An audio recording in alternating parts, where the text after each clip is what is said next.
Last night, I got a call from Zak Mertz at the New England Wildlife Center. He said, I think you might be the right guy to talk to about this. What's going on, bud? We've got 32 turtles 32 turtles? that have come to us from a town next door of Quincy. And they're dredging the pond, and they had nowhere to go while this would happen because they get killed. And we're struggling to manage the water quality. We're dealing with some leeches and changing water constantly. I wasn't sure that Mandy and I would be able to help, but I was hoping we would, because who doesn't love turtles? And we love the New England Wildlife Center. It's one of our favorite places in the whole world. It's home to us, and of course we want to help all these turtles. And what a fun project. Let's figure it out. Let's figure out how to make this work better, make a better home for these turtles, make it easier for the staff to take care of them, get a win-win, and keep these guys happy and healthy so they can get back to their original home once it's done being cleaned up. Yeah, love to. All right, Zach, so tell us, what's going on here? Hey, Matt, thanks for coming. So, need your help, Gardin team. We have 32 turtles from a pond in Quincy that's being dredged. We're gonna have these guys with their homes getting restored. They're gonna be here from anywhere from 3 months to an entire year. And so we wanna make this habitat as comfortable for them as possible and for as little work for us and our employees as possible too. Hoping you can help us get a good setup going. Tell me about the turtles that are here. All right, right now we are playing home to 32 turtles, 3 different species, and what's happening is their home is being restored. They're from a pond in Quincy that has a long history of a bunch of human uses. There's too many nutrients inputs from people's lawn fertilizers, runoff. The pond is eutrophying in, and so the city of Quincy is cleaning up the pond, which is great. The problem is, a lot of times when this happens, the things that live there while the pond is being cleaned can accidentally be harmed in the process. So we're taking sort of a forward-thinking step. We captured all of the turtles out of this pond, and they're gonna live here at New England Wildlife Center while their home is cleaned up. The idea is, once it's clean, we'll take them all back, release them back into a new home.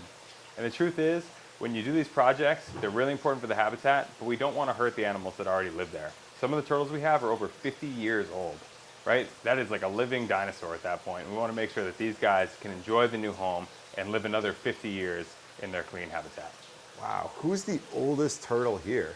So we have a turtle named Whopper. So Whopper has sort of become the face of this project. He's definitely the largest, about 35 pounds, and he's also the oldest turtle we have. We expect he's about 50 years old. So this turtle has seen a lot in his long lifetime, and he deserves to enjoy his cleaned up home as much as anybody else. And so Whopper has been captured, he's eating well, he's in his new habitat, but that's a big change for a snapping turtle, right? They live in a New England pond, they're used to a lot of leaf litter and sedimentation, there's a lot of turbidity, the water quality can vary, and he's gone all of a sudden into the hospital, indoors, using water from the tap that would be chlorinated. It's a big change. And it also means that when Whopper, he eats a lot, he goes to the bathroom a lot, it can really affect his water quality. And so we've called Matt and Mandy in, because we're hoping they can help us get a setup that is A, more natural for Whopper, has a good natural tank that's good for his health, and is also gonna cut down on water changes and maintenance for us, right? He's gonna be here for anywhere from 5 months to a year, and in that time, we wanna make his stay as comfortable as we can. Any concerns about Whopper being, since he's been here? I know you mentioned some leeches. Yeah. Anything else? Yeah, so, in the transition, he came out of a pond, the water quality wasn't great. He came with a lot of leeches, as of some of the other turtles. And so we've done our best to manually remove them, we've treated some of them, but they have continued to proliferate. And so we're also hoping that by changing the biology of the tank a little bit, by giving him some better substrate, and by continuing to do daily vet checks and all that kind of stuff, we can get that leech problem under control partially through medication and then partially through better husbandry, which is exactly what we're going to do today. All right, yeah. So now we got to figure out a plan for these guys. So so talk to me, Zach. You were mentioning that there's certain turtles that were the most concerning. Were they these guys over here? Yeah, so these 3 turtles here, they are full of energy. They are definitely our best eaters. And these 2 here were the ones that had the most amount of leeches when they came in, and they had a reproliferation. So they're definitely the hardiest, and I think they're the ones that would benefit most from a substrate change, and maybe something we could try out to see if it works. And if it works, we'll adopt it for the other 27 turtles. I love that. So each one has its own pump, each system here?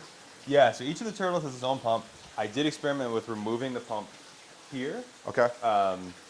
just because I was worried that it was maybe one of the spots the leech eggs were getting caught in the filters and then proliferating. But I also wanted to experiment with still water and maybe letting some bacteria build up in the tank. It's funny you mention that. I do feel I've made the mistake of having too much flow on fish tanks before and turning it down. It's funny, you want to strike a balance a little bit.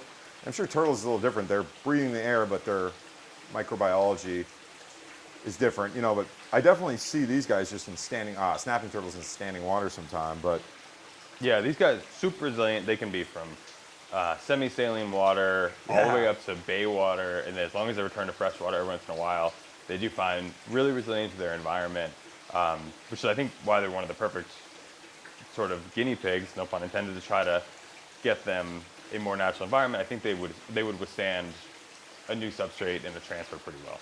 100%. You know, I like you were mentioning you were adding some salt and that was effective. I think sometimes even increasing the salinity, sometimes when I'm having issues with certain fish, adding salts in, it seems to reduce issues with certain pathogens, you know, microbial pathogens.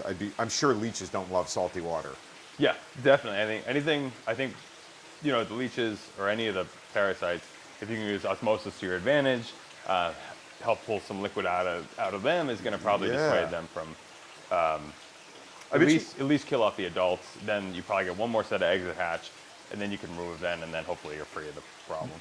And these guys, I kind of feel like they semi-burrow almost a little bit at the bottoms. Yeah. I'm wondering if like the gravel and the substrate will help I think they'll love it. rub against the leeches and whatnot. Yeah, you make a know? good point. I mean, I don't know. honestly, you can see like this guy down the bottom. This guy, most of their time is spent hanging out at the bottom. It's how they work as predators, but they bide their time down there.